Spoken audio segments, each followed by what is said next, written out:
Okay. We would like to welcome you to the 2024 Madelia Candidate Forum. We are taping tonight's forum, and you will be able to view this via YouTube. The links for viewing will be located on the city, chamber, and school websites and social media. We have 4 sections to our forum. We have school board, we have 2 incumbents and 1 new candidate for 3 positions. We have city council, we have 2 incumbents and 1 new candidate for 2 positions. County commissioner, we have 1 candidate who is running unopposed. And for state legislator candidates for District 22A, we have 1 incumbent and 1 new candidate. Each candidate will be asked to make a 1-minute opening statement introducing themselves and explaining why they are running for office. And then at the end, they will have a 1-minute closing statement to explain why people should vote for them. There will be a set of questions that will be asked of all the candidates, and each candidate will have up to 1.5 minutes for answering each question. The county commissioner candidate is running unopposed, so he will be allotted a 3 to 5 minute time frame to introduce himself, to share an update about the county, and then make a statement of why people should vote for him. We have a timer from our local high school. Thank you. She and Sue Harris will hold up a yellow card for a 15 seconds left, that's a warning, and then a red card when the time is over. This evening's forum is sponsored by the City of Madelia, the Madelia Area Chamber of Commerce, the Madelia Public Schools and Community Education, the Madelia Times-Messenger, and Culligan. If anyone in the audience has any questions for the candidates, please write them down on the index cards provided, and you can hand it to an usher. So I think Chris is going to be doing that for us. If there's time at the end of each section, we will ask questions that are gathered from the audience. If you don't get your question answered during the forum, please feel free to stay and talk personally with any of the candidates. I'm sure that they would all be willing to speak with anybody and talk about what's happening. So we are going to start with the school board. So our candidates running for school board include Ben Odegaard and Ryan Lace, who are our incumbents. They are running unopposed. And running for a first term is Veronica Marquez. She is also running unopposed. Each candidate will be allowed a 1-minute opening statement to introduce yourself and tell you why they're running. And then we have some questions for each of you, and we will rotate through all the candidates, like who answers first, so it doesn't have to be the same person answering first all the time. And you will have 1.5 minutes to answer. So we will start with introductions with Ben Odegaard. Hello, Ben Odegaard, lifetime resident here at Madelia. I've been on the board for 8 years. I have 3 kids that go to the public school, and my wife works at the school. I work in town and the surrounding communities. I'm very passionate about the school and our community, and I do enjoy working with our board, administration, and faculty, which is the reason that I'd like to continue on the school board. Thank you. Ryan. Hey everybody, Ryan Lace here, and so I've been on the school board for about 4 years now, and first year I think I got on there because people could spell my last name and not the person I was competing with. So this year, thankfully I'm running unopposed, and we'll be able to serve again. But in all seriousness, I have a ton of respect for Madelia. I have 4 kids that go to the school district, and I just want to be the voice for the parents, the staff, and the administration and the students, of course. I do co-own a small business in town, and I also worked in the area schools in Watonwan, Faribault, and Martin counties in the high schools for the last 8 years. So, I'm just excited to have another successful run. Thank you. Veronica. Good evening, everyone. For those of you that don't know me, my name is Veronica Marquez. I've been a Madelia resident for 27 years. I graduated from the Madelia High School in 2005. I am a mother of 3, 1 in the elementary and 2 in high school. By profession, I am a child and family service social worker. So my job is to advocate for kids in our community, and to ensure their safety and well-being. I am very excited and grateful to be here tonight.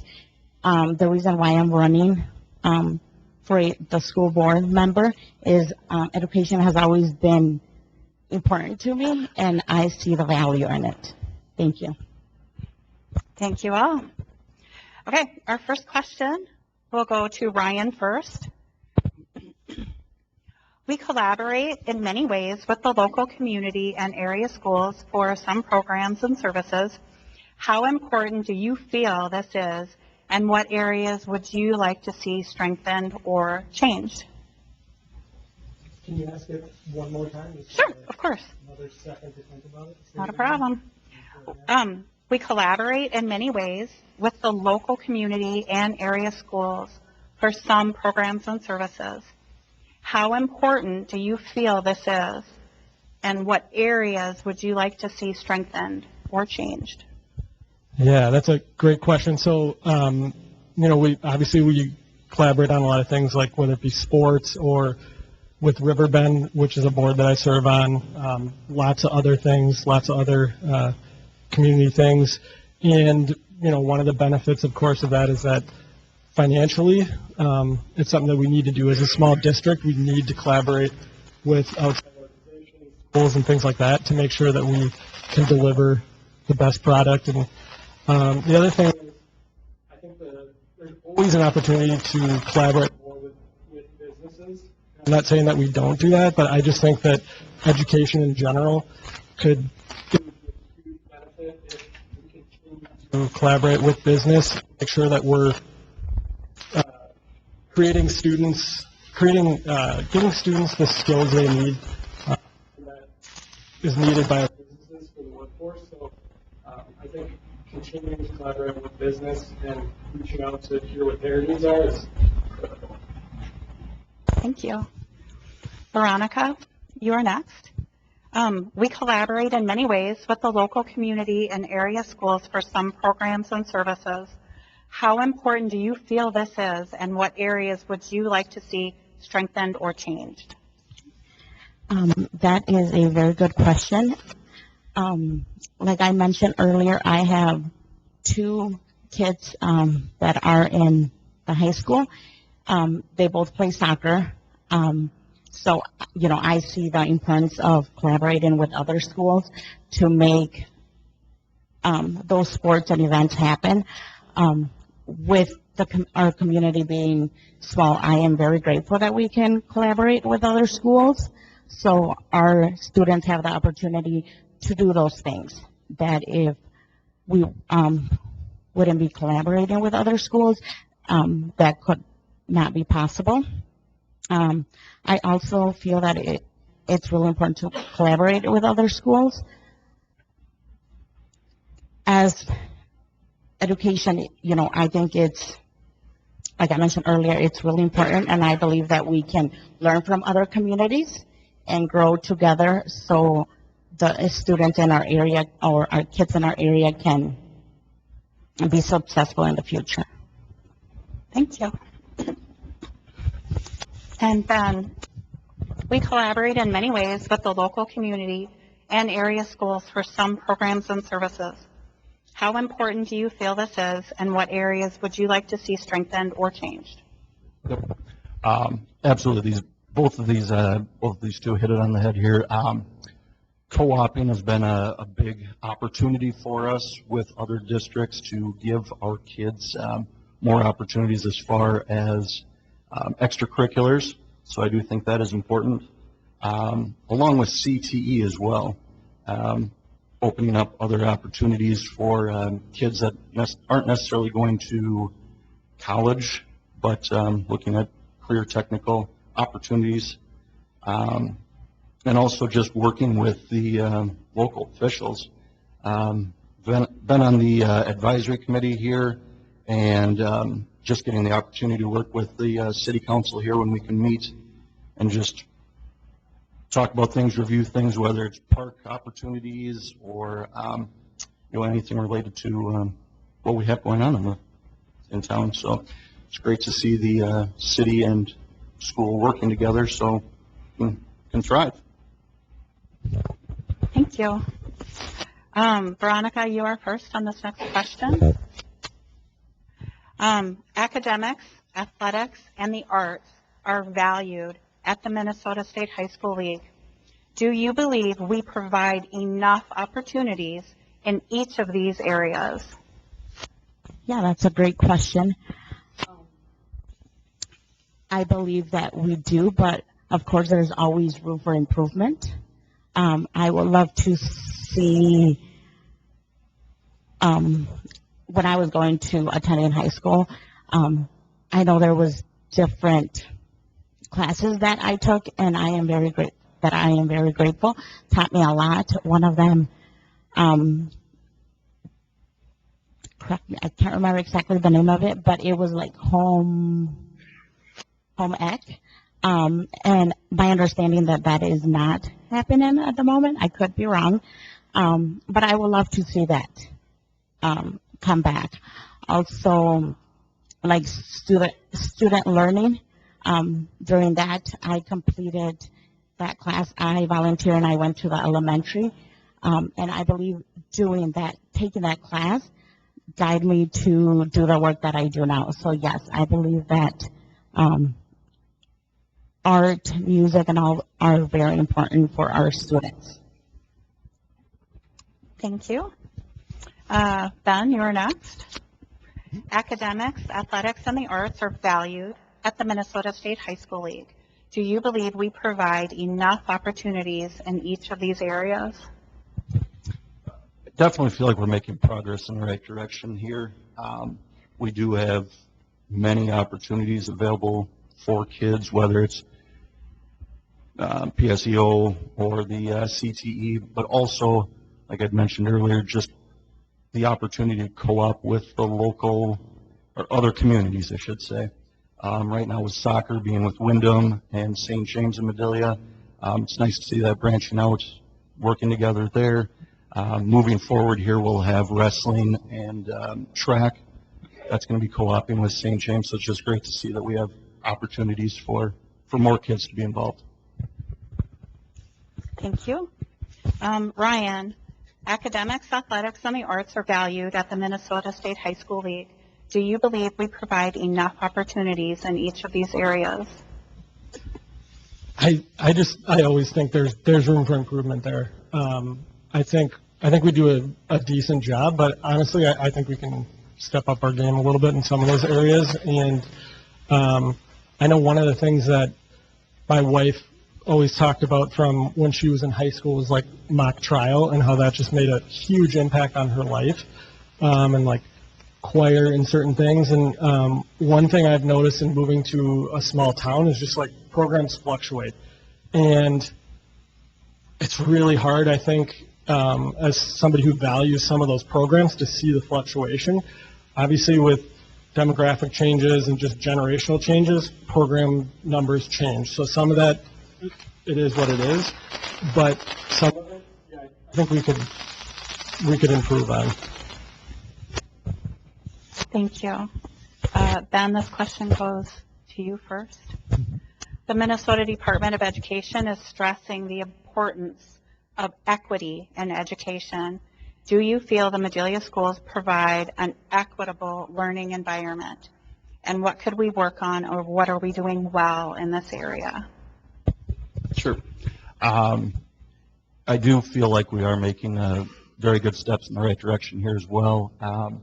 Offering our EL, ML programs to help with the diverse community that we have here. Like I said, along with the PSEO and CTE, just to help strengthen the workforce and directions for kids as far as going off to post-secondary opportunities there. So I do feel like we are making the steps in the right direction there and growing those programs. Thank you. Ryan, you are next. The Minnesota Department of Education is stressing the importance of equity in education. Do you feel the Madelia schools provide an equitable learning environment? What could we work on, or what are we doing well in this area? Yeah, so I think Madelia Schools are doing real good in this area, but I also think, again, there's always room for improvement.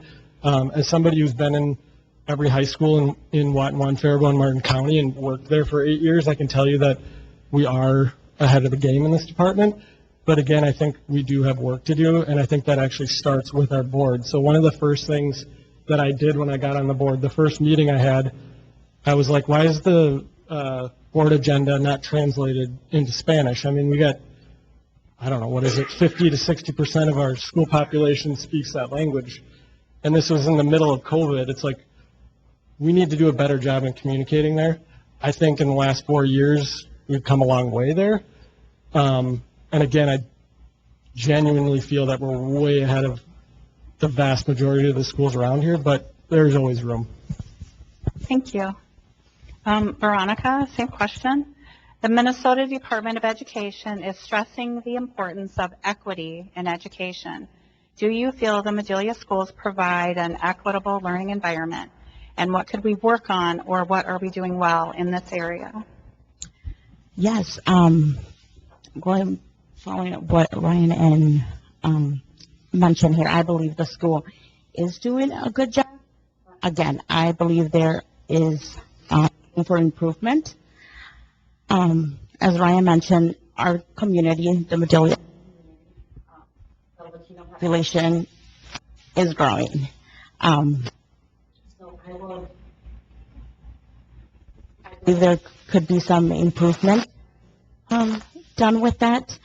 I was at a soccer game earlier this week, and I had the opportunity to speak with my EL teacher when I was in school. And she had mentioned there's 2 classes for EL, and, you know, she mentioned how there's definitely could be improvement on that. So yes, I would love to see that. Love to see our Latino students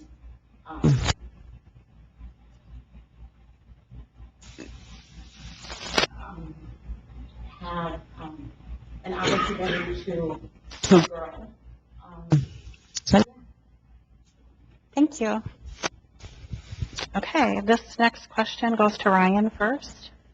Hiring and retaining employees is becoming more difficult each year. What are some strategies that you would propose to attract, hire, and retain quality employees?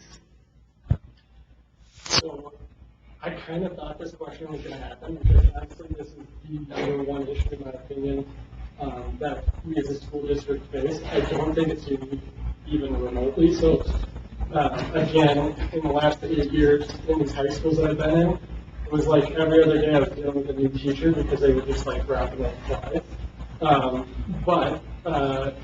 And when you look at the data from MPE or Minnesota Department of Ed, you'll see that teachers are leaving in droves. Like the first 5 years, I think it was like over a third of them are leaving. You know, and then you have obviously retirement. And so there's, again, this is not a Madelia issue exclusively, but it is an issue for our community. So I think one of the things that we're doing right now is, I think it's actually in the newspaper. So we're doing a mentorship program that with Mankato State University, I think. And so there's this mentorship program, and that'll help, I think, with the retaining of our staff and help them to kind of skill up a little bit. But again, I do think there's room for improvement here to look at all sorts of things like, are we doing exit interviewing effectively? Like, how's even our pay structure? How's, like, all kinds of things, because this is the issue that we face. Thank you. The next one goes to Veronica. Veronica, hiring and retaining employees is becoming more difficult each year. What are some strategies you would propose to attract, hire, and retain quality employees? Would have to agree with Ryan on that one. I feel that like to resolve the problem, we have to figure out what the issue is. Why are we having such a difficult time keeping staff? So doing like completing exit interviews, I think would be a great idea. Again, for us to resolve a problem, we have to know what's causing that problem, correct? So absolutely do more research, find out the reasons why this is happening, and then I would say kind of go from there. Thank you. Ben, same question. Hiring and retaining employees is becoming more difficult each year. What are some strategies you would propose to attract, hire, and retain quality employees? Yep, this is a conversation that Ryan and I have had multiple times. But to get to his point here, we did recently implement the TOSA, Teachers on Special Assignment, sorry. So that is a mentorship program here. Ms. Gunderson is taking care of that, or spearheading that, along with, I believe, Ms. Larson as well. Don't quote me on that completely, but so no, just as far as mentorship goes, it's not just for new hires or early hires. It's for seasoned teachers as well. So it's a good program that will help retain and grow our teachers here, our staff. Also, I'm on the negotiation committee here for the teachers, so I do have the opportunity to meet with the representatives there, the teaching union, and just work through ideas as far as what we can do as far as retaining and opening up any opportunities that we might have. So definitely some good things going that way. Thank you. That is the last of our questions. Are there any questions from our audience members? Nope. Okay. If not, then we are ready for each of you to make a 1-minute closing statement about why people should vote for you. And we'll just go down the line. We'll start with Ben.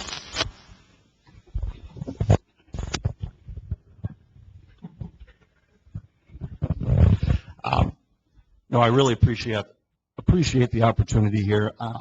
I do, like I said, enjoy working with the board, administration, faculty, and the community in general. I think we're making great strides here to grow the community and the school, and definitely look forward to serving another term. Thank you. Thank you guys for the opportunity to be here and to serve as a school board member from Adelia. I think one of the things that I guess I've always been this way. I'm one of 5, and I can be kind of a pain in the butt. So on the board, I tend to be the one who asks the questions and challenges things. And while that might be kind of obnoxious for some of the people sitting around me, I think it's healthy for democracy and a good thing. So I guess I want your vote so I continue to be kind of that community and make sure that we're crossing our T's and dotting our I's. Thanks. Thank you. Well, first of all, I would like to thank everyone for attending this forum tonight and for giving me the opportunity to be here. I'm not coming with an agenda, but as a citizen, I want our students, our kids, to leave the Madelia School with a broader worldview than as when they came in. I want them to be ready for the real world when they leave our school. For our kids, I want them to be leaders. I want them to be ready for the workforce. I want them to be ready to be entrepreneurs, if that's what they I want the best for our kids and also for our tax payers. I want kids in our district to be successful. So I would love to have your vote. Thank you. Thank you all. Now we move on. We will move on to our city council candidates. We have 3 candidates running for 2 positions. We have Andy Gappa, Phyllis Schickling, who are incumbents, and Matt Gunderson. Each candidate is invited to make a 1-minute opening statement to introduce yourself and why you are running for office. And we will begin with Andy. My name is Andy Gappa, lifetime resident of Madelia. This would be my 4th term if reelected. I was a bit hesitant to rerun, not because of the people that are here. All the people that work in this building particularly are outstanding, but just because of it's 12 years is a long time to do anything, in my opinion. But I was reminded by our city administrator exactly how much work is left to do. We've got quite a few big projects right around the corner, and some that are underway now. And I want to be part of those projects coming to completion. So that's the main reason I threw my name in the ring again here. Thank you. Good evening to everyone. Thank you for coming and thank you for the invitation. My name is Phyllis. I just finished serving, or I'm serving a 2-year term. My husband was elected to the board 4 years ago and passed away. Appointed into this position, and then I ran 2 years ago for the 2-year seat. And I am grateful that the city has said yes to letting me serve. I have truly enjoyed it. It is a learning curve. I thought I knew a lot, and I learned tons more. I feel as though what I've learned can be a huge benefit to our city. I enjoy not just the numbers and putting things together, but the people and what we bring to the table as an entire group. So thank you, and hope for a great evening. Thank you. My name is Matt Gunderson. I'm a lifelong resident. I'm a property owner. I'm a business owner. I'm a United States Marine Corps veteran. The reason I'm running for this seat is to maybe just bring something different.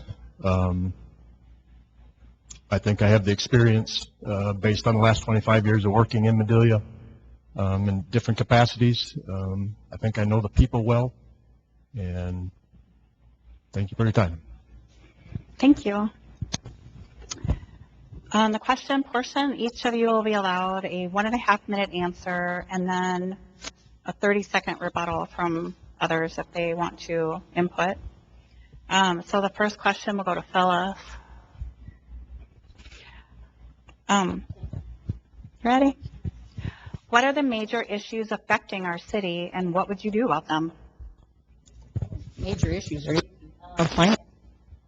We are always in crunch.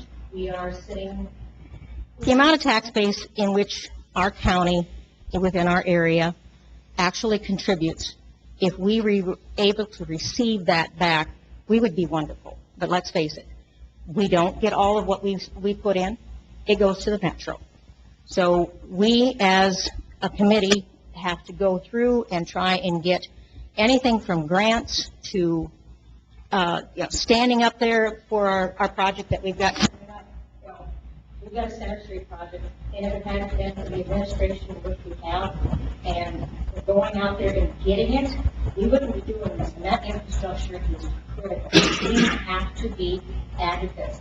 We have to be there and make sure that we are standing up for ourselves within the federal government and in our state and even within our county. And, just showing up and making sure that we stand there and we're not asking for a handout, we're asking for our fair share. We as a community are putting in the money. We want to make this better for our entire area, so this is what we need to do. Thank you. Matt, same question. What are the major issues affecting our city, and what would you do about them? Well, I think Phyllis hit it right on the head. I mean, any small community, the biggest obstacle is going to be the financial aspect. At the same time, I know the current council has done what they can to make things, overcome some of these obstacles. At the same time, I think we need to get real or more of, we have to look at things a little bit different. We don't have a lot of options or resources, and things are a struggle, and that's from every business on Main Street or outside of Main Street to the day-to-day households. The financial aspect is a difficult challenge, and it will continue to be a difficult challenge for the years to come. Thank you. Andy, same question. What are the major issues affecting our city, and what would you do about them? Finances is definitely one. I think one of the things that the current council and the council over the last 12 years has looked at is trying to create some sort of growth, whether it's in the housing market or whether it's in businesses, or trying to take advantage of the positive publicity and positive environment that was gained after the fire, and the rebuilding process, and the amount of community spirit that was shown during that time period, and trying to take advantage of that and show that Madelia has a lot to offer. Madelia as a community is actually in a very nice geological location between New Ulm, Mankato, and Fairmont. It could be a great sleeper community if the people in surrounding communities knew exactly what we had to offer.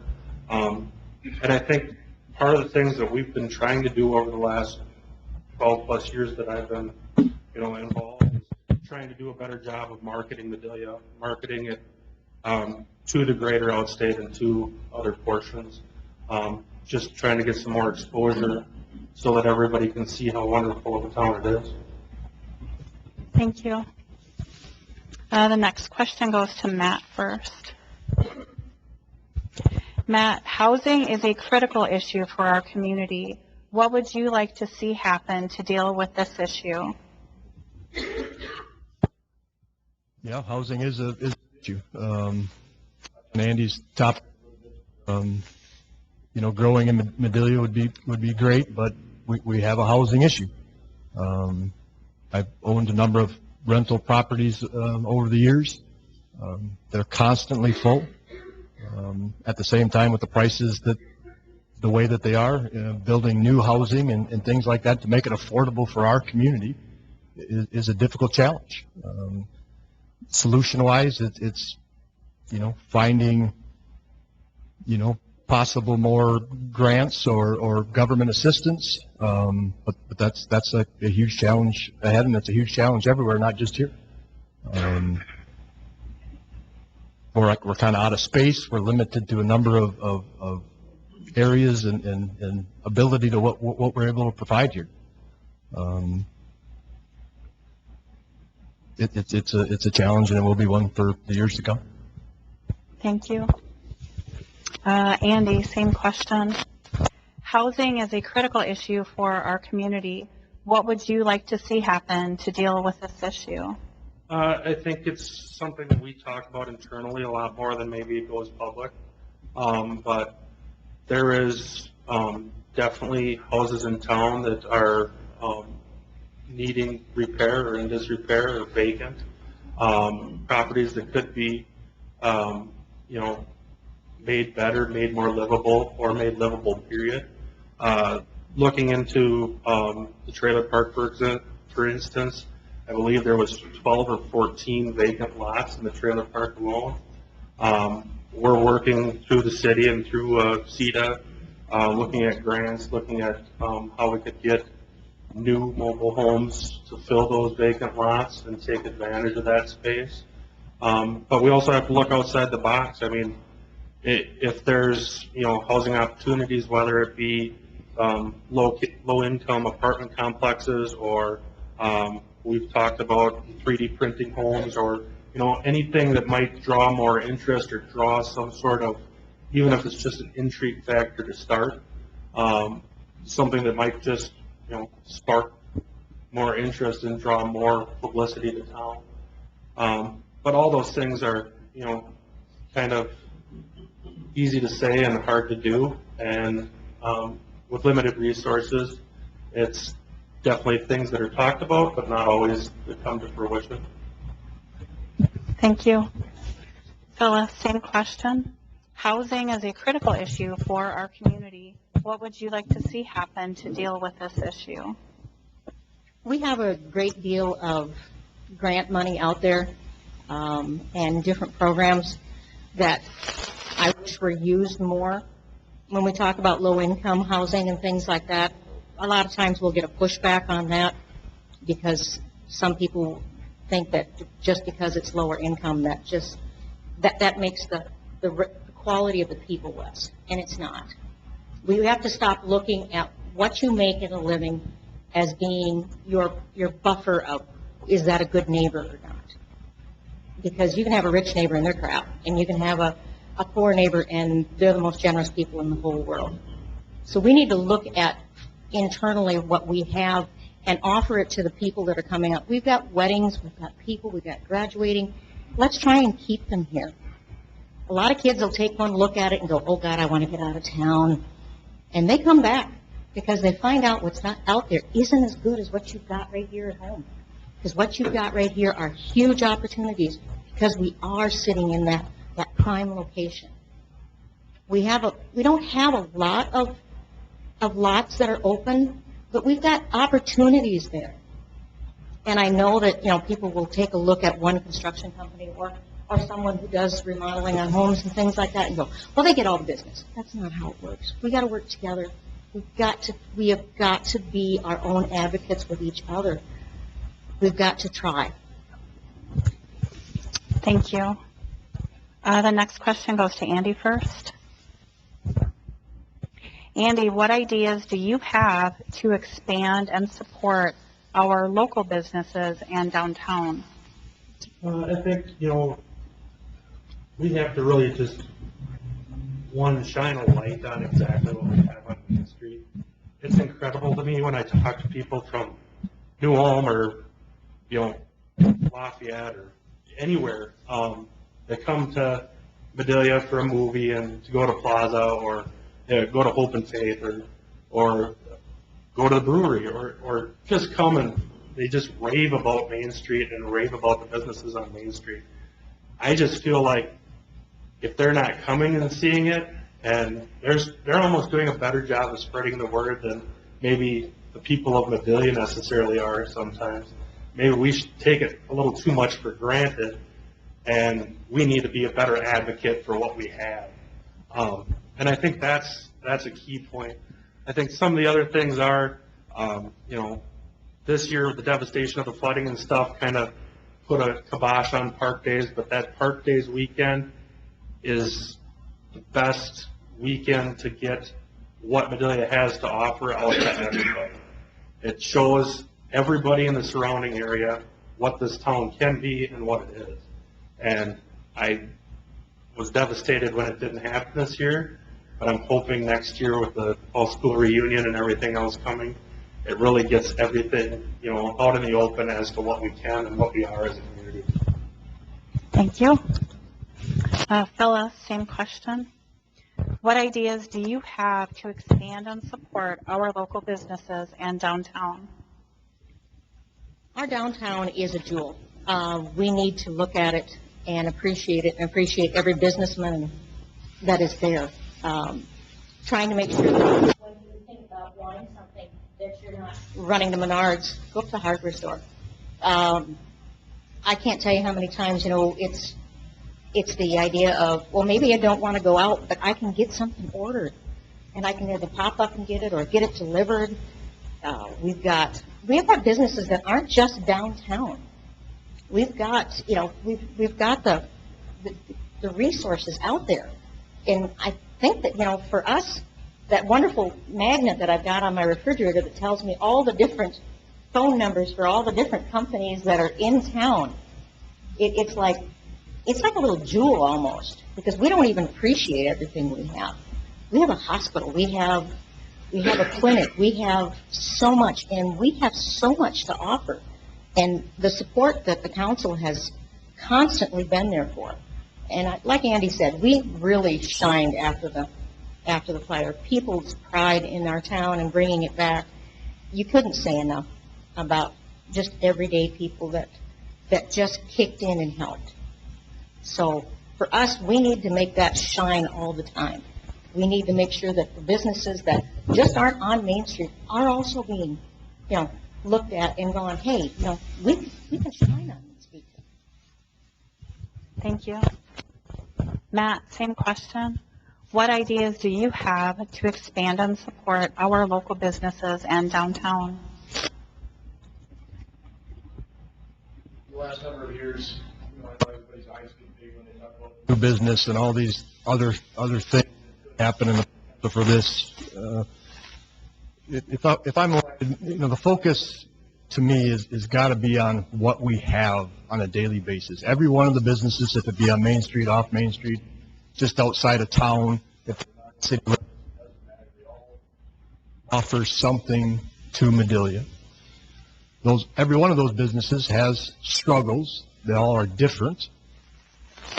They all have struggles, and I think it is very important that the city, the community, and everybody that uses those businesses supports them and recognizes the struggles they have and additional help. It's additional support involved with downtown. I can remember. And like I said, every one of them has different struggles. It's not a whole bunch of people at your business doesn't mean that every day is a win. There's a lot of losing days in there, and you get up, and those business operators get up and continue to offer the best product that they can. And so my focus would really be on shoring up and supporting those existing businesses to help them achieve and offer more. Thank you. Phyllis, this question goes to you first. Through the city, what ways could we attract new residents to our community? Well, actually, our council has worked on that. We have gotten out our website and some different things that show, like the lots that are up at, the new addition, that the Center Street project is going to open up a lot more so that we will be able to add on, more infrastructure. We have that we can add lots in different places. It's going to free us up a great deal on the stress on our infrastructure itself. We can look at what we have and improving it by just the upkeep in what we're doing. There are homes in town that need refurbishing, that some of them need to come down, but by flipping them, we gain another family. We open up another opportunity. We can look at the idea of selling our town, because we do have a high school, we do have an elementary. We aren't busing our kids 30 miles away. It's a huge thing. Yeah, we're very fortunate to share with a lot of other schools for, a lot of different extracurricular activities. But we need to try and keep that here within our community and just highlight what we already have. And by adding different businesses, in different housing projects, we can always look to that future and look to the state or federal for help. Thank you. Matt, same question. Through the city, what ways could we attract new residents to our community? Well, I think we attract plenty of new residents to the community, or we would attract residents to the community if we had the room for new residents. I think Madelia has a ton to offer from all capacities, from our business districts to some of the industrial offerings that we have. The biggest obstacle is there's just not any room.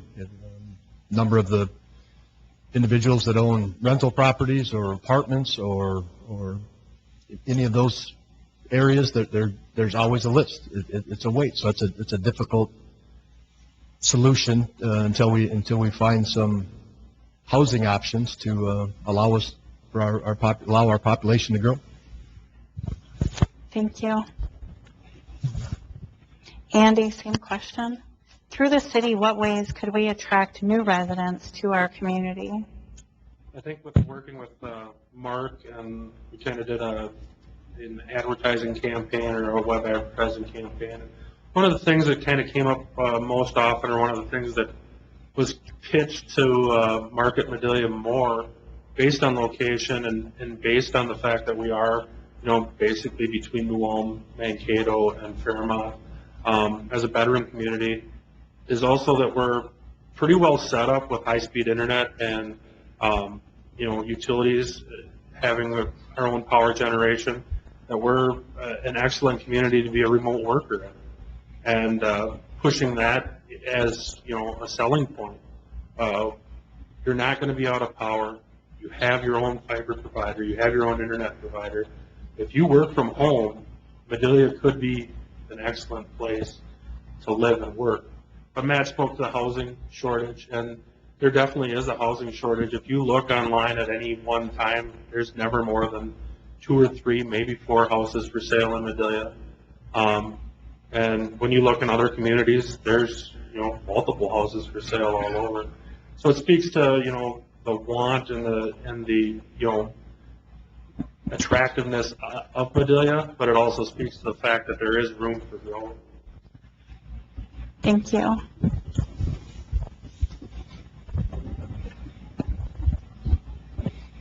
We have a couple more questions, Sue, but one more? Okay. Let's see. I have 2 more questions on the list. One is very similar to the other, so I'm gonna just toss a coin here. So this will go to Andy first. Hold the microphone. Yeah, good job. Our community is very diverse, including people of varying ages, ethnic groups, and culture. How would you seek to give a voice to all the residents who live here? And how can we support and make sure that all residents feel welcome, important, and vital to the growth and development of our city? Yeah, I think especially after Celia, our CEDAR representative, came on, one of the first things that I talked to her about was the grant opportunities and making, more of the information that we give bilingual and making it available to the whole community. I think, and I know for a fact, that there are a lot of people that don't come to council meetings, that watch them on YouTube, maybe because they can't, maybe because they don't want to, maybe age is a factor, maybe, whatever's keeping them away. I think adding that YouTube and making that as accessible as possible has helped. I try to, every council meeting, every opportunity we have, I try to invite people to come up, be part of the discussion, voice their opinion, and that's what makes it all work. We don't necessarily know what everybody in town is thinking unless we hear from them directly. We're not a national area where we get polls back or anything else. So unless we're getting the voice directly from somebody, that's what tells us what we need to be looking at and what we need to be doing.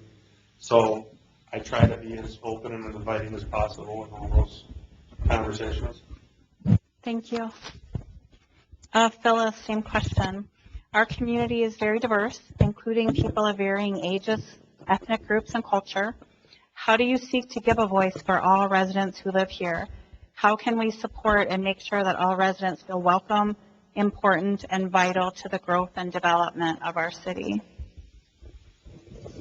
I am the oldest on the council right now, and I am retired. And I'm a senior citizen. That's okay. I earned it. I got here. I graduated in 77 from Adelia. You know, it's a long time ago.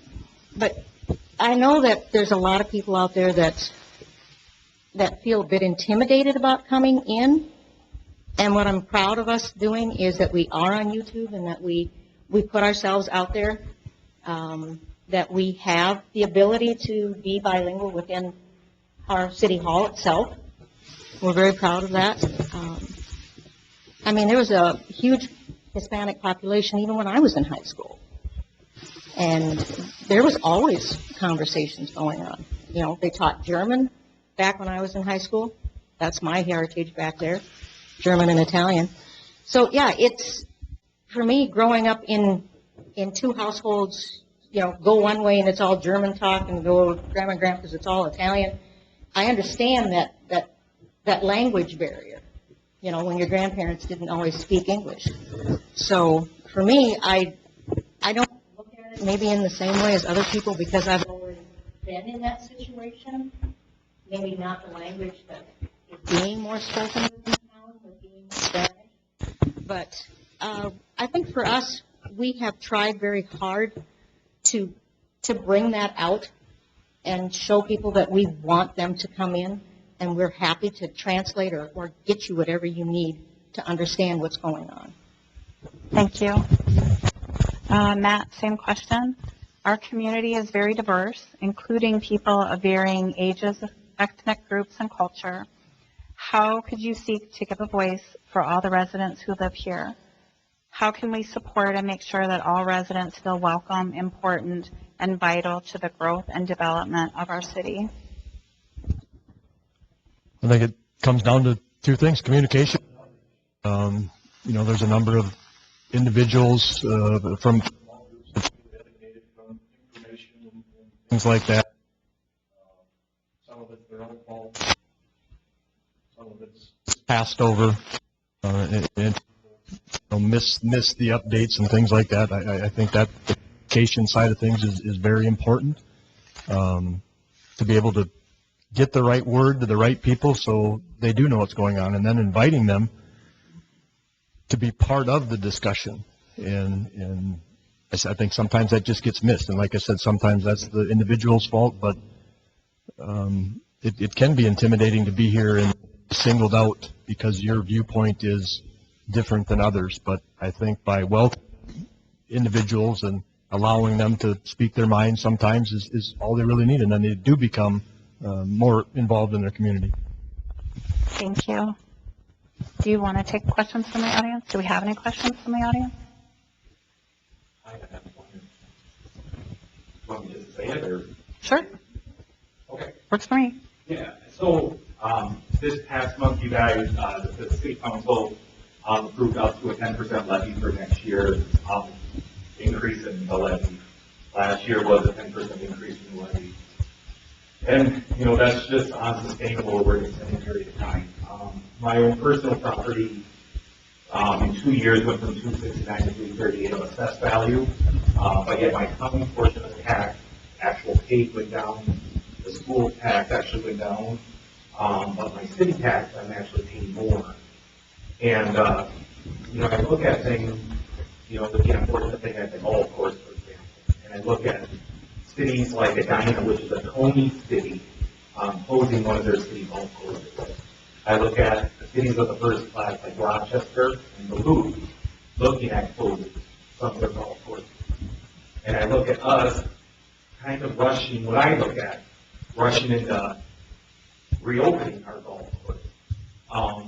And I look at if we have another flood, it's not really going to do anything about the golf course because the brings will still be underwater. And I just wonder, with those types of things and with the makeup of our city, we talk about our diversity and the use of our golf course and the percentage of actual city residents that use it, would now be a good time and being a fiscally responsible time to do a cost analysis on the golf course and other city services to see what makes sense for us? I mean, it's now the time to look at what we spend our money on and trying to look at saving, because 10%, 10%, 10%, that has to stop. And we've added more town housing to our town, and we've added some industry to our town with new Tony Allen plan, but yet our taxes continue to rise. I guess I just wonder what, as city council over the next year, your term, what are your thoughts on controlling spending? Yeah, you've got the mic. Great, Brian. I was at that. I agree. It's got to stop somewhere. It just at the max. Let's just go to the max. It never comes down. I think it needs to be dialed in a little closer. I was also at the meeting, the kind of the future, and I see the park as an asset, and I see it as a liability at the same time. I love our park system. I love all the things that we have to offer. But the residents of Madelia can't just continually foot the bill for the small portion that potentially use certain things for a short time in the year. And if I'm elected, that's one thing that, I would like to focus on is what are our other options? What other opportunities are there? It's like I said, the park is an absolute asset. Grew up in the park. I still spend time in the park. But it's liability at the same time, and it's costing all of us more and more every year. That's all I got. Thank you. Phyllis? Well, when it comes to the levy, we could have gone up more than 10. And as you break down each and every single line item as far as what we know is going to be at a higher cost, insurance and health care are what's hitting us the hardest. And that's something that, as a city, we have to support our employees. And that's part of the benefit package. We don't get to set that particular thing. When you try and go out there and you go to different companies and you ask for, what's your best deal? This is how many people we have. This is how much we have, we can spend. What can you offer us? So we're out there, we're hunting. So we're not just setting that simple tax base. And when you're looking at that 10% increase, we're only a small percentage of what you're paying in your taxes itself. So there's a whole breakdown as far as when you look at your tax base from your home or your business of what's actually coming back to the city itself. So when you look at that 10%, it isn't some huge increase. It really, truly isn't. It's just keeping up with the economy and what it's going to cost us. We're just trying to break even on that. And when it comes to the golf course, it's an amenity, and amenities aren't something that always are a profit. We try and open it up so that it's more to everybody that's in the community. Thank you. Andy? Yeah, so to Phyllis's point, and I don't know if this is necessarily common knowledge or not, but in having budgetary discussions with Chris, the 1% increase on the levy is roughly, what, $7,500? So a 10% increase is actually an increase to our overall budget of $75,000. Insurance, police department budget, I think those were the only real things that went up in the budget. Everything else was decreased. Park was decreased. Street was decreased. I mean, the inflationary portion of the budget increases basically ate up all $75,000 of increased tax revenue. And realistically, we set that at 10%, thinking it was going to be 8% at the end. Speaking for the golf course, I'm on the golf board. 6 years ago, we looked at what we could do if we could close it, if we could lease it. We wanted to just find somebody that would take it over, privately lease it for $1 a year. Cut it all out. We'd give it to them for $1 if they could, find a way to make that work. It's just with the insurance of running a golf course and everything else, it's just not really a possibility. The golf course is in a DNR land grant. It has to be part of the Madelia Park System. It can't be anything else other than a part of the Madelia Park System for the foreseeable future. I think it's a 100-year lease thing. So we looked at all those options 6 years ago. That's part of the reason why we moved in the direction we moved. Thank you. Okay. Each candidate will now be invited to make a 1-minute closing statement on why you should be elected to the city council. And Andy, you have the mic. Please get us started. So, to reiterate, I'm Andy Gappa. I've served on the city council the past 12 years. There are a number of large projects that the city is undertaking, Center Street being probably the largest. It's going to inconvenience a lot of people for the next 1 to 2 years. That's going to be an understatement. I don't know if anybody remembers when Main Street was redone, but it's going to be a project of that scope, and it's going to cause, hopefully not much, but being a part of a construction, in the construction realm on a day-to-day basis, it's going to cause issues, and I'm just hoping to hopefully run interference and help Chris through some of that. That's one of the main reasons why I'm rerunning. I really enjoy this community. I really enjoy serving it, and I look forward to whatever votes I'm given. Thank you. Phyllis? I want to thank you all again for coming. My 2 years that I've served on the council have been wonderful. I really enjoy it. I know that I can do a lot more with the city and for the people of our community. I do not have a personal agenda, which is, I'm not trying to benefit myself in any way or just push something because, that's how I feel. I may sometimes feel that I don't agree with something, but I know that it's best for the community, and that's what I'm going to vote when I vote on every agenda items on the board. And that's the same way that I present myself to people. Is I don't want you to think that I'm just in there going, oh, it's just for a glory spot, or I've got a secret agenda. I want to go play, do this, or I don't mind golfing. I love the park. I always wanted to have our businesses downtown, but I just want to let you know that I would really appreciate your vote, because I will speak for you, not just for myself. Thank you. Matt? Thank you, everybody, for your time. I appreciate the opportunity to speak with you today. If you're looking for something different, vote for me. I think my roots are to Madelia. I've been involved in a number of things, from Main Street to economic development things to day-to-day customers, operating businesses.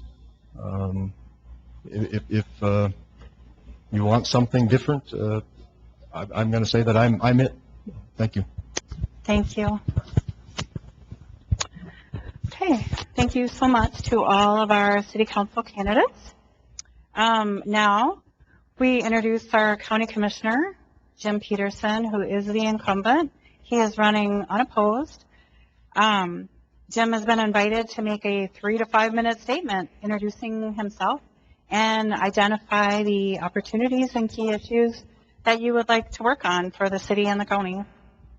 Well, thanks, Bill. Jim Peterson, District 1 County Commissioner. District 1 is the city of Madelia. Born here, lived here in the area my entire life. I farmed until 1984. Farming, kind of nasty in those days. So I got out of it and I went to work, Main Street business called Culligan. It was supposed to be the winter job, and then I was supposed to go find something else. 37 years later, I got out of there when we sold the place. So it was quite a while. I guess, I did graduate from school here, 76. That makes me more of a senior citizen than you, Phyllis. Okay, I got you by a year on that. Okay. Going on to the county, we finally, after 23 months, we got an engineer hired. And it's very important. He's the former assistant engineer for Mankato, Mike McCarty. Very good guy. I think we're extremely lucky to get him. Prior to that, we had a retired engineer from LeSueur County, Darrell Pettis, and we coaxed him out of retirement. The reason I'm saying so important, not get your road funding if you don't have an engineer on staff. You can't hire a firm, you have to have that engineer on staff. And it was scary. I mean, it's $5.5–6 million.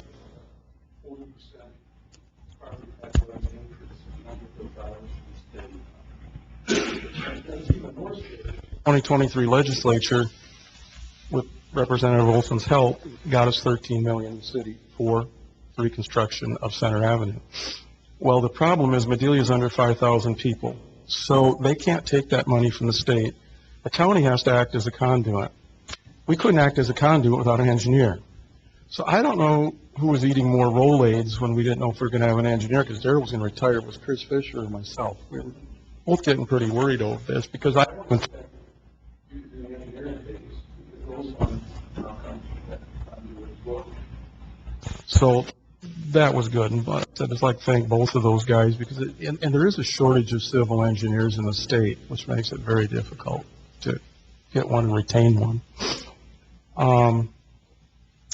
I guess the thing we're going to face most coming up is our shops. There's out shops, there's a main shop. The main shop, part of it was built in 1939. The rest of it's been added on about 4 times. The out shops aren't large enough to accommodate the equipment any longer. And we just need some serious updating. So it's going to, whether we can do it or not, I don't know. The fortunate thing is the county is not real heavily in debt. As at the end of 23, I believe we had a bond that was out there for $1,600,000. I believe I calculated correctly, by the end of 24, it should be down around $900,000. So we're not heavily indebted. There are more debts than that, but it's on those systems are tied back to the farm landowners. They don't go against the county's borrowing power. They're not tied back to the individual tax landowners. It goes to the owners of that property along those ditch systems. And I just like to on Ryan's thing a minute, when you said that the county portion did fall. It did fall, but a lot of that shifted to the ag because the ag went up so high. If we see commodity prices continue to stay lower, and as time goes on, if farmland decreases, that's going to have a gradual shift back. And where we probably made a mistake at the county, when inflation was running at 9%, we increased our levy 3%, thinking we were doing a good thing. Well, that painted us in a corner. Last year, we had to go up 8% as well. And of that 8%, 6% was strictly wages and health insurance. It nailed us.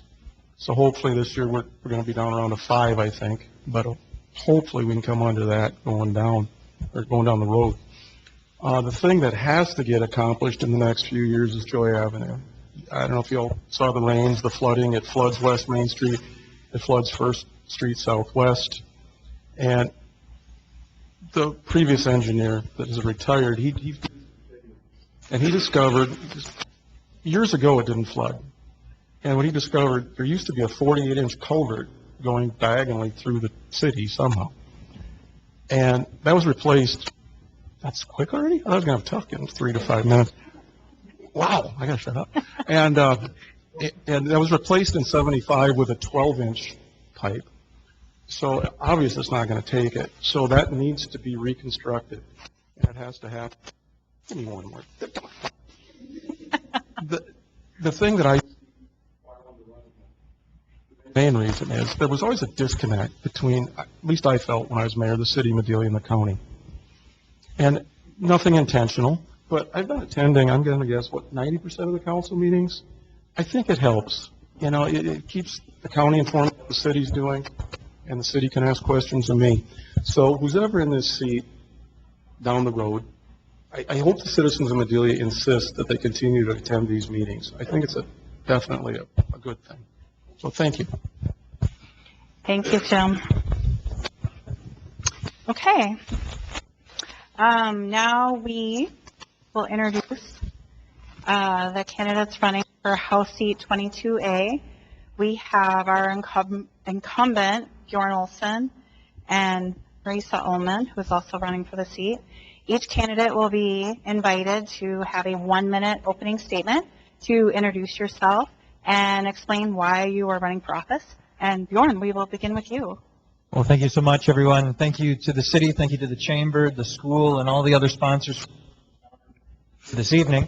I'm Bjorn Olson. I'm your state representative. I've served this district and Madelia for the last 2 years, but I was originally elected in 2020 to replace Representative Bob Gunther. With redistricting, I got the wonderful city of Madelia in addition to what I had already previously represented. So, like I said, I'm Bjorn Olson. I'm a teacher. I'm a licensed teacher, social studies with the state of Minnesota. A teacher, a farmer. I'm a soldier. I'm a current major in the States Army Reserve. I'm also a former city mayor, a smaller town, a little smaller than Madelia, but I understand when you're talking about levees. I understand when you're talking about trying to put Band-Aids on your roads. I'm also a father and a husband. I'm an assistant leader with the Republicans in the Minnesota House of Representatives. I have worked very hard to try and bring our tax dollars back to our area. I've been successful in bringing about $35 million to include about $13 million for this wonderful street project that we have here in Madelia. Thank you. I'm excited to be here. Thank you. Marisa? Hi, I'm Marisa Ullman. I'm a fifth-generation Watonwan County farmer. My mother still lives on the home 68, just north of town here. On top of livestock. Both small farmers, one or both of us always has a job outside. My son was the fourth generation to graduate. And I am running because I would like to see some more funding for education in my state. Thank you. Each candidate will be allowed 1.5-minute answer and a 30-second rebuttal if you so choose. And the first question goes to Marisa. There are hundreds of pressing issues facing the legislature. What are your top 3 that you feel must be addressed in the coming session? Education, childcare, and housing, without a doubt. Our cost of education, well, for one, we don't have any post-secondary education in this whole district. Fairmont lost their college back in 2021 or 2022. So if you are in this area, you're definitely going to go to Mankato someplace. But the cost of education is just insane for our public schools. I was talking to my son this week. He's going back for his second degree. He lives in San Diego, and he's paying $48 a credit for his second degree in accounting. I looked up what Minnesota state rates were in Mankato, and they're over $300 a credit. So the same class that my son is taking for just under $200 a class cost over $1,200 in Mankato. That's insane. We have a lot of options that we need for childcare. There's about 40,000 places in greater Minnesota that need to be addressed. There were opportunities for 3-4 funding options to come up. My opponent voted against every single one of them. Housing is always a big issue. We heard it on the city council. If we're going to attract new businesses, the first thing we need is someplace for those workers to live. Thank you. Bjorn, same question. There are hundreds of pressing issues facing the legislature. Which are your top 3 that you feel in the coming session? Yeah, thank you so much for the question. So if you talk to anyone in a rural scenario, you're going to see that housing is always an issue. You're going to see that child care is an issue. If you want to talk about education, the state of Minnesota increased funding last year by $2.2 billion, and we still saw our rates, our test scores decrease. So just throwing money at an issue isn't always the answer. You want to talk about child care. We throw hundreds of millions of dollars into our child care facilities, and we're still seeing hundreds of these child care facilities, these in-home daycares closing. We had 700 in the last couple of years have closed their doors. So just throwing money at an issue is not the answer. But what we have in the state of Minnesota currently is a spending problem. In 1991, the state of Minnesota ran off of $15 billion. We were fully funded at $15 billion. You fast forward 33 years, and we now spend $72 billion a year. or it's every 2 years, we're funded biannually. You want to talk about a spending problem? We increased taxes by $10 billion. Our Democrat-held majority increased taxes by $10 billion. They increased spending on education. They increased spending on housing. They increased spending on childcare, and we still have these issues. So you can't just say spending more money is the answer. We've seen hundreds of millions of dollars worth of fraud, waste, and abuse here in this state, and we haven't seen the results. It's about using the money wisely and putting it to good use. Thank you. This next question goes to you first, Bjorn. There is a housing crisis across our state. Is there anything that the state could do to support this issue? There absolutely is something that the state of Minnesota can do to address this issue. So there was a recent study done, and we found that if you were to build a house in the state of Wisconsin, it would cost you $50,000 less to build it across the river. $50,000 less to build a house across the river. They are not decreasing the standards that are required to build a house. You're not walking into shacks in Wisconsin, but you are running into situations where there is less regulation required by the state of Minnesota. That is what we can do. That's what we need to do. It's not about increasing a sales tax on the metropolitan areas to spend $1 billion on housing. That's not the answer. The answer is to decrease regulation, continue building the great houses that we have, but also making it easier for our builders to do their job. We're short 300,000 houses in the state of Minnesota. It's a problem, and we can do it for cheaper just by cutting some common sense stuff. Say, hey, this doesn't make sense. Let's quit requiring it, and we can save considerably. Thank you. Marisa, same question. There is a housing crisis across our state. Is there anything that the state could do to support this issue? Yes, there are definitely some things that we can do to support this issue. In Madelia, we have several dilapidated homes, and there are some grant opportunities for people to move in and to revamp some of those houses. The problem with building a new house in the state of Minnesota is that once you've paid for all your materials and your labor, it is not worth the amount of money that the assessor says it is worth.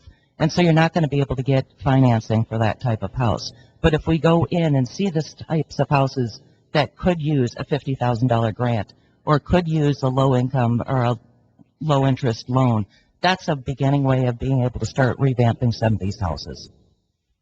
Thank you. Marisa, this question goes to you first.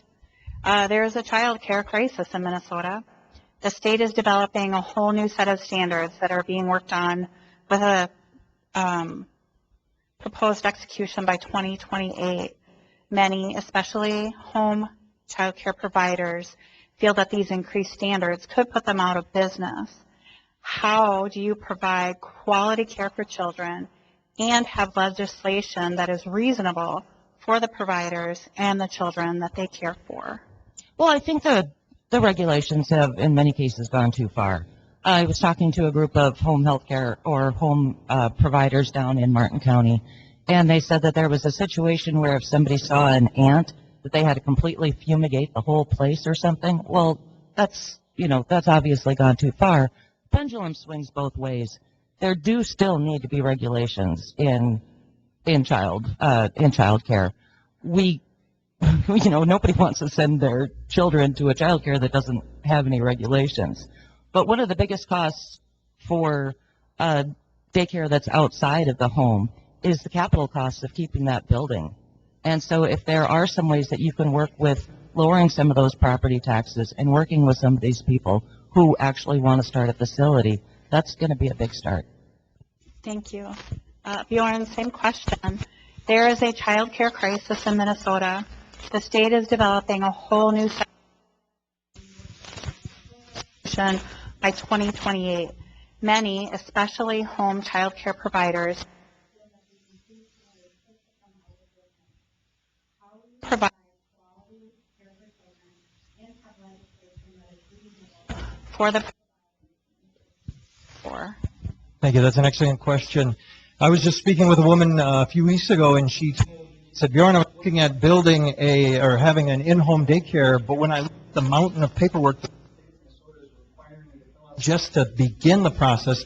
She said at the end, this service that she would be doing to her community was too hard to do, and so this basically made it an obstruction to her. On top of that, many of the programs we have that provide assistance for children in the state are incredibly poorly run. We created an entire new last year in order to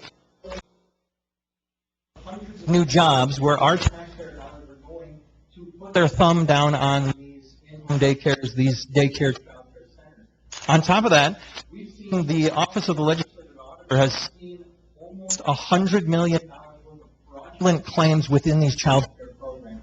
So what we need to do is we need to clamp down on the fraud, we need to stop the waste, we need to stop the abuse, and we need to realize that of the top 100 largest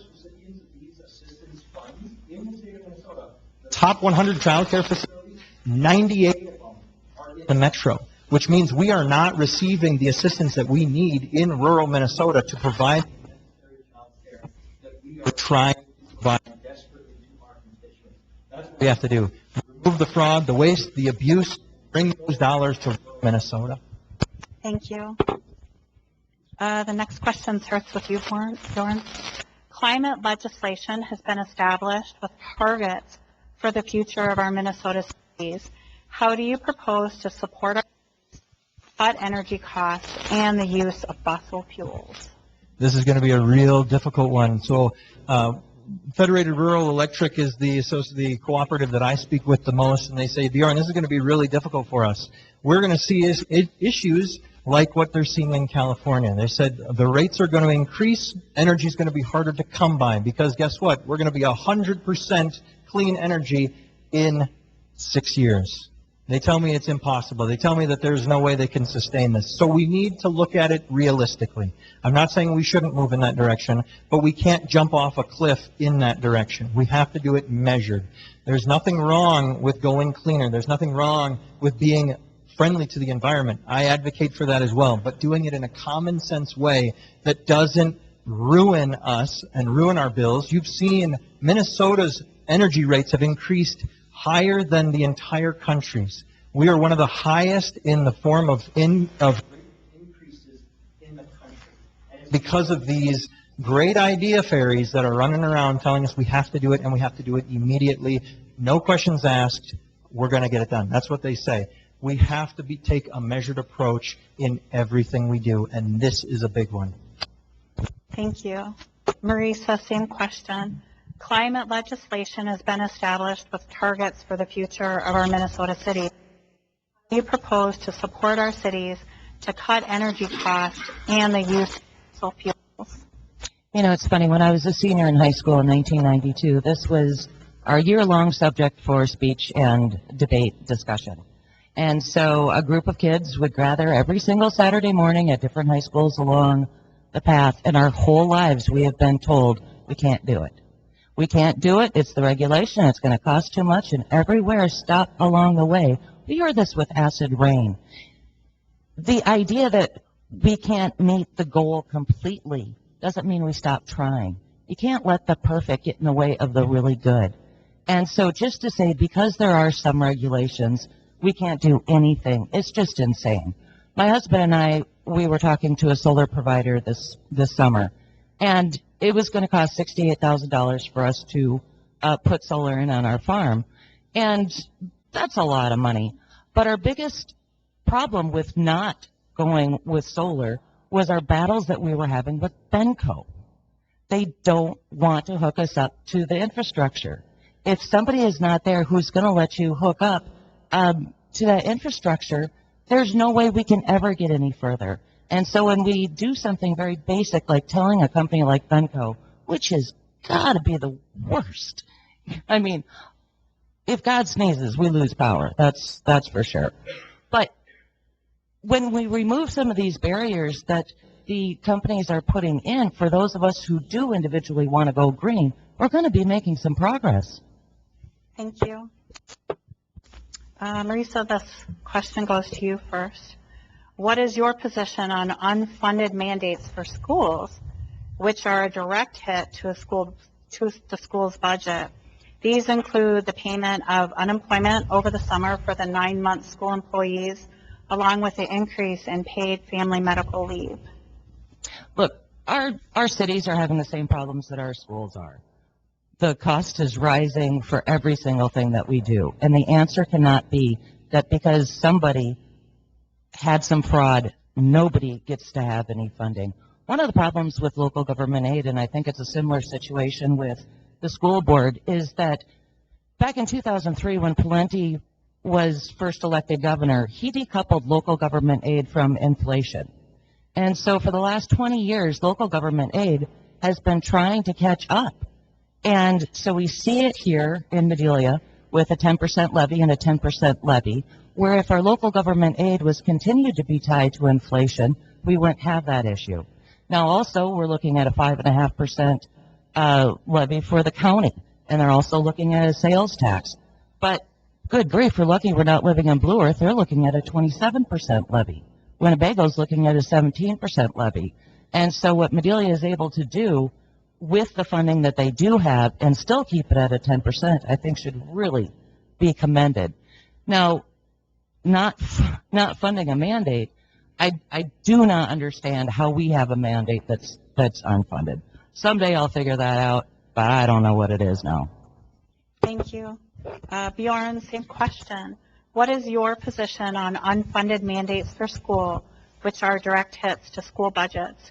These include the payment of unemployment over the summer for 9-month school employees, along with the increase in paid family medical leave.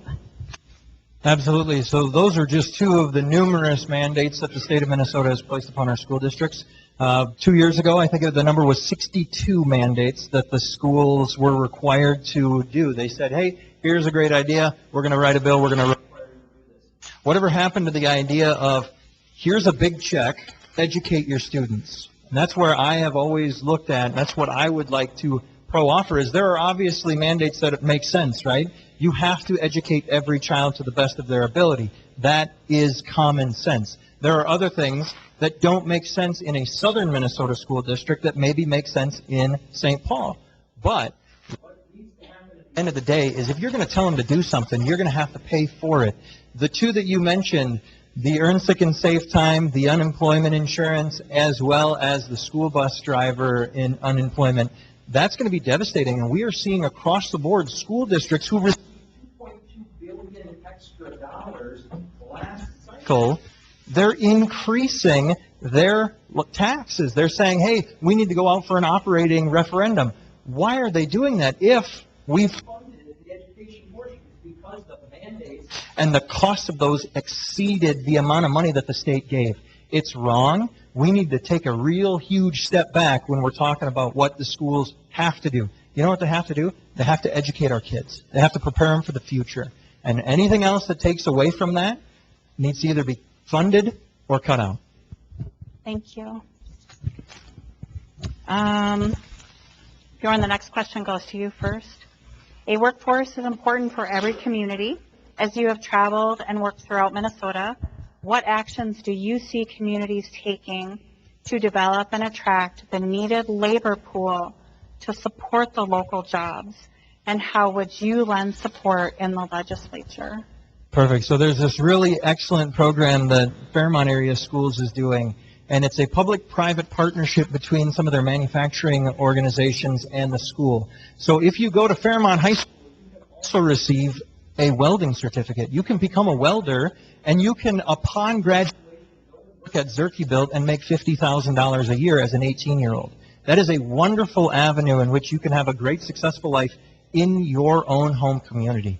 Now, for the last 4 years that I've been in St. Paul, I've carried a bill that would help the city, or help the school of Fairmont obtain extra funding so they could provide that to everyone, to individuals from Blue Earth, to individuals here in Madelia. It would cost them extra money, but the state will not follow it. The Democrats do not want to provide that avenue. They say it takes away funding from other mandates or other ideas of their own, and so they won't do it. But what it is at the end of the day, it's a perfect partnership between the government entities and the private sector to work to flex the muscle and increase the prosperity in this area. That's what I've seen, That's what we've seen in Fairmont, and that's what we're fighting for in St. Paul.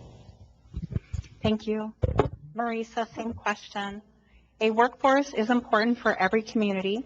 As you have traveled and worked throughout Minnesota, what actions do you see communities taking to develop and attract the needed labor pool to support the local jobs?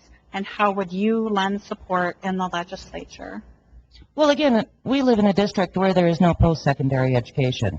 And so that's great that you can be a welder if you go to Fairmont, but what does that do for Martin County West? What does that do for Madelia? What does that do for Truman?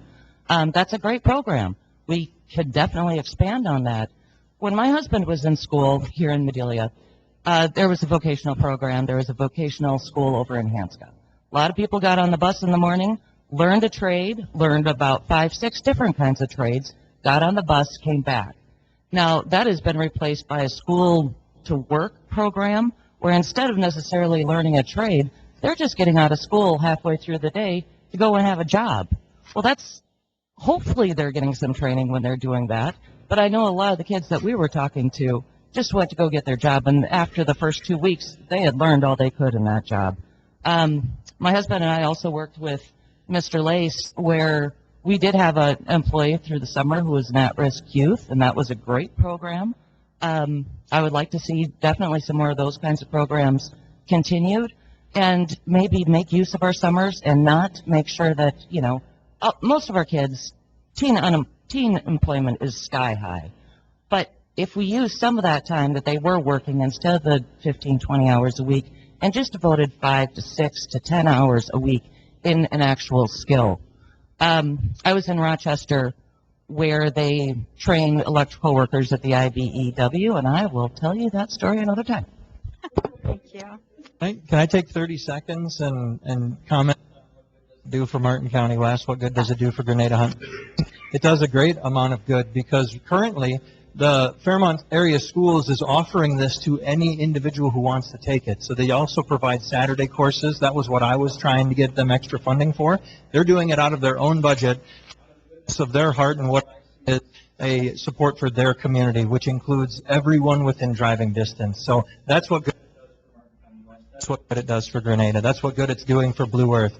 It is an opportunity, and if all of our schools around the area, our school here in Madelia, they work with other school districts in many different things. That makes us successful. Thank you. Sue, do you want me to pare down the questioning? Okay. I'm sorry, I apologize. Yeah. That's all I right. apologize. That's great if you want to be a welder. Some kids want to learn robotics. Some kids want to learn electrical. Some kids want to learn home ec. Oh, good. Maybe an accounting course.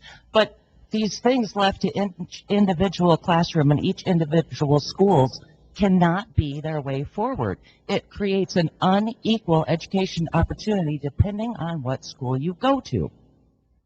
Thank you. Okay. I am going to just make an executive decision and cut to a question that I feel is pretty pertinent in this particular area. And Marisa, this would go to you first. What are emerging issues in agriculture that can create challenges for the local economy, and what can the legislature do to respond? Well, like Bjorn, I'm also a farmer, but I live on a farm. And so when you live on a farm and you raise produce or you raise livestock, one of the biggest issues we have is being able to get our products to the consumer. And so the closest place that Jim last year raised 9,000 chickens. That's a lot of chickens. Those chickens had to go to Stacyville, Iowa to get processed. We don't have a processing place that can use a USDA label in this whole district. The next closest place was like Kirkhoven. If we live in an ag district, we need to help these small farmers get their products to market. We have a market. We need to have some of these processing plants, some of these fundings. Now, one of the things that happens here is that after COVID, this butcher situation was addressed. But again, because we don't have post-secondary education in this district, those grants to train butchers went to Brainerd in Wilmer. That doesn't help our problem in this area. And so if we could just get easy access to processing, we would be much better off. Owning a feed mill, we deal with a lot of small farmers. That's all we deal with. And we're seeing them every month. We're losing somebody who has decided it's too much work, it's too hard to get those animals to market. And every year, we lose 500 farm families in this state since 2016. Those are kids that aren't going to our schools. Those are parents that aren't shopping on our main streets or working in our communities. If we don't help these small farmers, these towns are going to die out. Thank you. Bjorn, same question. What are emerging issues in agriculture that can create challenges for the local economy? And what can the legislature do to respond? Perfect. Thank you for the question. You know, a couple weeks ago, I had a dinner with the Danish Food and Agricultural Council, and in it, they were telling me, they said, Bjorn, the restrictions that the European Union and the state of Denmark is placing on us regarding the environment is untenable. They are requiring us to cut our acres by 50% to reduce greenhouse gas emissions, and he said, we can no longer make a living. That's the biggest threat to our agricultural economy here in the state of Minnesota. And the majority in St. Paul has identified that that is the next thing on their list. They've destroyed mining in northern Minnesota, and they're coming for the farmers next. I fight daily to ensure that people realize that we are very good at what we do in Minnesota with regards to agriculture. We are good farmers. We take care of the land, and we consistently run up against these fallacies that we are the problem. That is the biggest concern I have for agricultural industry and the economy in southern Minnesota. It's these heavy-handed environmental standards. Some of it, I'll grant you, makes sense, but a lot of it is arduous and impossible. Thank you. Okay, 30-second rebuttal. Yeah, I was. I think Bjorn's tired of hearing me talk. That's how come he didn't show up for the League of Women Voter panel or send a statement explaining why he wasn't there. But yeah, we do have regulations in farming. And the reason we have regulations in farming is because not every farmer is a good steward of the land. So we have a neighbor who thought the best use of place to put his dead pigs was in our river. Now, yes, we do need regulations for that kind of thing. There's 3 farmers over in LaSalle who so over-irrigated their land that the city of LaSalle lost their water. Now, sometimes we go too far with regulations, but not having any is insane. I'd like to explain my absence. I was actually serving with the United States military on that Tuesday when the League of Minnesota Voters were having their forum. So it would actually be against regulations for me to campaign well in service of our country. That would be campaigning according to the government. Yes. Thank you. Are there any questions, members, that you have for Bjorn Olson or Marisa Ullman? Oh, okay. We invite each candidate to now make a 1-minute closing statement on why you should be elected as our state representative. And we'll start with Bjorn. Well, thanks again, everyone, for the opportunity to come here and discuss the issues with you. Like has been stated, I'm Representative Bjorn Olson. I'm a teacher, I'm a farmer, I'm a soldier, I'm a former mayor, I'm a father and a husband who's here to serve southern Minnesota. My values, my morals align very closely with this district, and that's why I'm asking to serve. I hope that you'll honor me once more by sending me to St. Paul to continue the fight for you, for your tax dollar, for your lives, for the prosperity of your town, your community. That's what I'm here to do, to serve you to the very best of my ability. I'm Bjorn Olson. I humbly ask for your vote. Thank you. Marisa?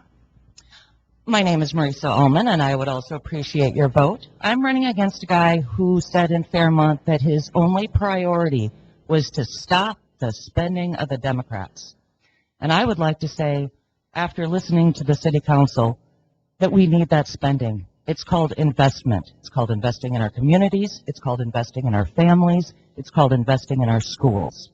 Now, I'm also running a guy against a guy who says he's a farmer, who doesn't live on a farm, says he's a teacher, doesn't have a classroom, left Elmore with a sixth of their population decline, and 22% of those live in poverty.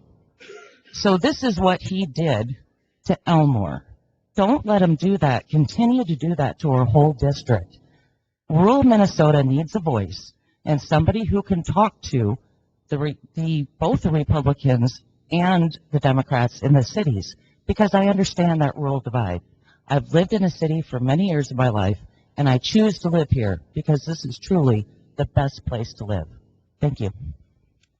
Thank you both. Thank you to our District 22A candidates. Thank you for everyone for attending tonight's candidate forum. If anyone in the audience has further questions that you did not get answered, please feel free to meet with our candidates after we close tonight's session. I want to thank you to all of the candidates for being willing to participate in our forum this evening, for being willing to work on behalf of our residents and our communities. We appreciate your willingness to serve. Again, we want to thank tonight's sponsors of the forum, the City of Madelia, the Madelia Area Chamber of Commerce, Madelia Public Schools and Community Education, Madelia Times Messenger, and Culligan. Again, this evening has been taped and will be available to the public via a link on YouTube. The links will be listed on the city, the chamber, and the school websites for your future viewing. Thank you again for attending, and please do not forget to vote on Tuesday, November 5th, 2024. And if you live in Madelia, this is the place to come and vote. Thank you so much.